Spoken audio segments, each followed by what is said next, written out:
नमस्कार दोस्तों, आइए सुनते हैं हरिशंकर परसाई के द्वारा लिखी कहानी दो नाक वाले लोग। मैं उन्हें समझा रहा था कि लड़की की शादी में टीम टाम में व्यर्थ खर्च मत करो, पर वे बुजुर्ग कह रहे थे, आप ठीक कहते हैं, मगर रिश्तेदारों में नाक कट जाएगी। नाक उनकी काफी लंबी थी। मेरा ख्याल है नाक की हिफाजत सबसे ज्यादा इसी देश में होती है, और या तो नाक बहुत नर्म होती है या छुरा बहुत तेज, जिससे छोटी सी बात से भी नाक कट जाती है। छोटे आदमी की नाक बहुत नाजुक होती है। ये छोटा आदमी नाक को छुपाकर क्यों नहीं रखता? कुछ बड़े आदमी जिनकी हैसियत है इस बात की नाक लगवा लेते हैं और चमड़े का रंग चढ़वा लेते हैं। काला बाजार में जेल हो आए हैं। औरत खुलेआम दूसरे के साथ बॉक्स में सिनेमा देखती है। लड़की का सार्वजनिक गर्भपात हो रहा है। लोग उस तरह लिए नाक काटने को घूम रहे हैं, मगर कांटे कैसे? नाक तो स्टील की है, चेहरे पर पहले जैसी ही फिट है और शोभा बढ़ा रही है। स्मगलिंग में पकड़े गए हैं, हथकड़ी पड़ी है, बाजार में से ले जाए जा रहे हैं। लोग नाक काटने को उत्सुक हैं, पर वे नाक तो तिजोरी में रखकर स्मगलिंग करने गए थे। पुलिस को खिला पिलाकर बरी होकर लौटेंगे और फिर नाक पहन लेंगे। जो बहुत होशियार हैं वे नाक को तलवे में रखते हैं।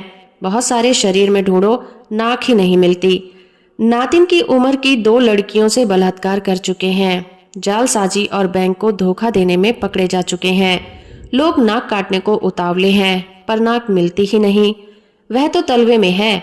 कोई जीवन शास्त्री अगर नाक की तलाश भी कर दे तो तलवे की नाक काटने से क्या होता है? नाक तो चेहरे पर ही कटे तो कुछ मतलब होता है। और जो लोग नाक रखते ही नहीं हैं उन्हें तो कोई डर ही नहीं है। दो छेद हैं जिससे सांस ले लेते हैं। कुछ नाकें गुलाब के पौधों की तरह होती हैं। कलम कर दो तो और अच्छी शाखा बढ़ती है और फूल भी बढ़िया लगते हैं। मैंने ऐसी फूल वाली खुशबूदार नाकें बहुत देखी हैं। जब खुशबू कम होने लगती है ये फिर से कलम करा लेते हैं, जैसे किसी औरत को छेड़ दिया और जूते खा गए। जूते खा गए अजब मुहावरा है। जूते तो मारे जाते हैं, वे खाए कैसे जाते हैं? मगर भारतवासी इतना भूखमरा है कि जूते भी खा जाता है। नाक और तरह से भी बढ़ती है। एक दिन एक सज्जन आए, बड़े दुखी थे। कहने लगे, हमारी तो नाक कट गई। लड़की ने भागकर एक विजातीय से शादी कर ली है। हम ब्राह्मण और लड़का कलाल। नाक कट गई। मैंने उन्हें समझाया कि कटी नहीं है, कलम हुई है। 3-4 महीनों में और लंबी बढ़ जाएगी। 3-4 महीने बाद वे मिले तो खुश थे। नाक भी पहले से लंबी हो चुकी थी। मैंने कहा, नाक तो पहले से ज्यादा लंबी मालूम होती है। वे बोले, हाँ कुछ बढ़ गई है। काफी लोग कहते हैं आपने बड़ा क्रांतिकारी काम किया है।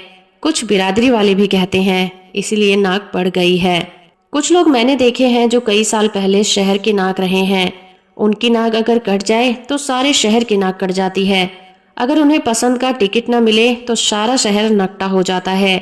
पर अभी मैं एक शहर गया तो लोगों ने पूछा, फला साहब के क्या हाल है? वे इस शहर की नाक हैं। तभी एक मस्खरे ने कहा, हाँ साहब, वे अभी भी शहर की नाक हैं, मगर छिनकी हुई। मगर बात मैं उन सज्जन की कर रहा था जो मेरे सामने बैठे थे और लड़की की शादी पुराने ठाठ से ही करना चाहते थे। पहले से वो रईस थे, यानी मध्यम हैसियत के रईस। अब गरीब थे। बिगड़ा रईस और बिगड़ा घोड़ा एक तरह के होते हैं। दोनों बौखला जाते हैं।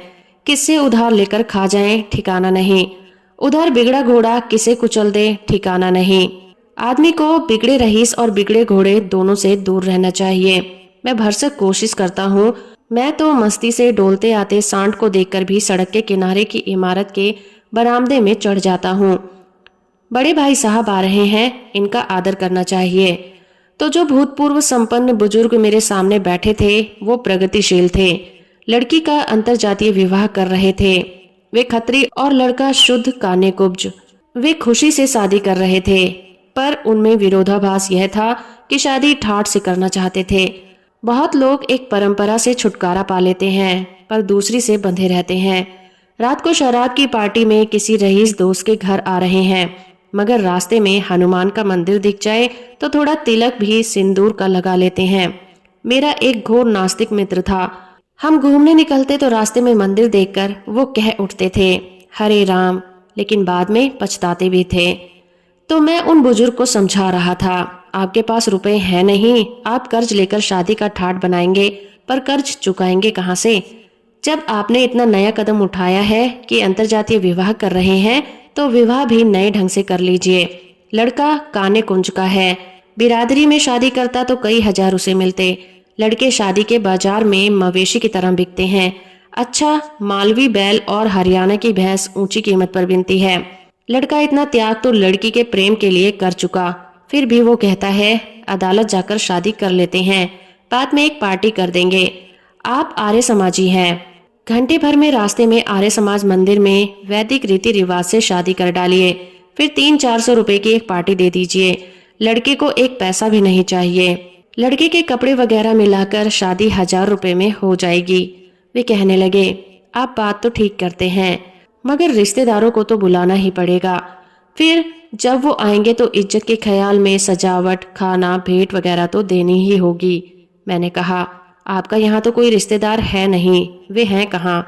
उन्होंने जवाब दिया, वे पंजाब में हैं। उन्होंने जवाब दिया, वे पंजाब में हैं। पटियाला में ही 3 करीबी रिश्तेदार हैं, कुछ दिल्ली में हैं, आगरा में हैं। मैंने कहा, जब पटियाला के पास आपका निमंत्रण पहुंच जाएगा तो पहले तो वह आपको 10 गालियां देगा। मई का ये मौसम, इतनी गर्मी, लोग तड़ातड़ लू से मर रहे हैं, ऐसे में इतना खर्च लगाकर जबलपुर जाओ, कोई बीमार हो जाए तो और मुसीबत। पटियाला या फिर दिल्ली वाला आपका निमंत्रण पाकर खुश नहीं दुखी ही होगा।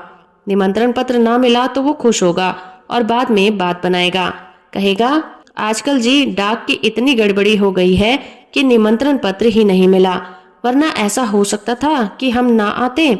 मैंने फिर कहा, मैं आपसे कहता हूँ कि दूर से रिश्तेदार का निमंत्रण पत्र मुझे मिलता है तो मैं घबरा उठता हूँ।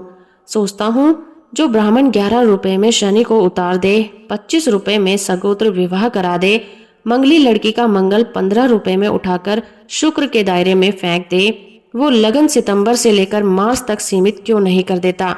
मई और जून की भयंकर गर्मी के लगने गोल क्यों नहीं कर देता? वो कर सकता है। और फिर ईसाई और मुसलमानों में जब बिना लगन के शादी होती है तो क्या वर वधू मर जाते हैं? 8 प्रकार के विवाहों में जो गंधर्व विवाह है वो क्या है? ये वही शादी है जो आज होने लगा है कि लड़का लड़की भागकर कहीं शादी कर लेते हैं। इधर लड़की का बाप गुस्से में पुलिस में रिपोर्ट करता है कि आमुक लड़का हमारी नाबालिग लड़की को भगा ले गया है, मगर कुछ नहीं होता क्योंकि लड़की मैट्रिक का सर्टिफिकेट साथ लेकर जाती है जिसमें जन्म तारीख होती है। वो कहने लगे, नहीं जी, रिश्तेदारों में नाक कट जाएगी। मैंने कहा, पटियाला में इतना किराया लगाकर नाक काटने इधर कोई नहीं आएगा, फिर पटियाला में कटी नाक को कौन इधर देखेगा, काट ले पटियाला में। वो थोड़ी देर गुमसुम बैठे रहे। मैंने कहा, देखिए जी, आप चाहे तो मैं पुरोहित हो जाता हूँ और घंटे भर में शादी करा देता हूँ। वो चौंके, कहने लगे, आपको शादी कराने की विधि आती है? मैंने कहा, हाँ, ब्राह्मण का बेटा हूँ। बुजुर्गों ने सोचा होगा कि लड़का नालायक निकल जाए और किसी काम धंधे में लायक न रहे तो इसे कम से कम सत्यनारायण की कथा और विवाह विधि सिखा दो। ये मैं बचपन से ही सीख गया था। मैंने आगे कहा, और बात यह है कि आजकल कौन संस्कृत समझता है और पंडित क्या कह रहा है इसे भी कौन सुनता है? वे तो अम और अहम इतना ही जानते हैं।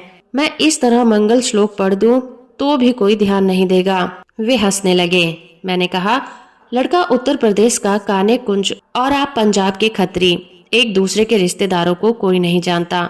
आप एक सलाह मेरी मानिए, इससे कम में ही निपट जाएगा और नाक भी कटने से बच जाएगी। लड़के के पिता की मृत्यु हो चुकी है, आप घंटे भर में शादी करवा दीजिए, फिर रिश्तेदारों को चिट्ठियां लिखिए। उधर लड़के के पिता को दिल का तेज दौरा पड़ा, डॉक्टरों ने उम्मीद छोड़ दी। 2 घंटे वो किसी तरह ही जी सकते थे। उन्होंने इच्छा प्रकट की कि मृत्यु से पहले ही लड़के की शादी हो जाए तो मेरी आत्मा को शांति मिल जाएगी। लिहाजा उनकी भावना को देखते हुए हमने फौरन शादी करवा दी। लड़का लड़की वर वधू के रूप में उनके सामने आए, उनके चरणों पर सिर रखा। उन्होंने इतना ही कहा, सुखी रहो, और उनके प्राण पखेरु उड़ गए। आप माफ करेंगे कि इसी मजबूरी के कारण हम आपको शादी में नहीं बुला सके। कौन जानता है आपके रिश्तेदारों में कि लड़के के पिता की मृत्यु कब हुई? उन्होंने सोचा, फिर बोले, तरकीब ठीक है, पर इस तरह की धोखाधड़ी मुझे पसंद नहीं। खैर मैं उन्हें काम का आदमी लगा नहीं। दूसरे दिन मुझे बाहर जाना पड़ा। 2-3 महीने बाद लौटा तो लोगों ने बताया कि उन्होंने सामान और नगद लेकर शादी कर डाली। 3-4 दिन बाद से ही साहूकार सवेरे से तकादा करने आने लगे। रोज उनकी नाक थोड़ी थोड़ी कटने लगी। मैंने पूछा, अब क्या हाल है? लोग बोले, अब साहूकार आते हैं तो यह देखकर निराश लौट जाते हैं कि काटने को नाक ही नहीं बची। मैंने मजाक में कहा, साहूकारों से कह दो कि इनकी दूसरी नाक पटियाला में पूरी रखी है, वहां जाकर काट लो। तो दोस्तों, अभी आप सुन रहे थे हरिशंकर परसाई के द्वारा लिखी कहानी दो नाक वाले लोग। उम्मीद करती हूँ मेरा ये प्रयास और ये कहानी आपको अच्छी लगी होगी। वीडियो को लाइक और चैनल को सब्सक्राइब करना बिल्कुल मत भूलिएगा।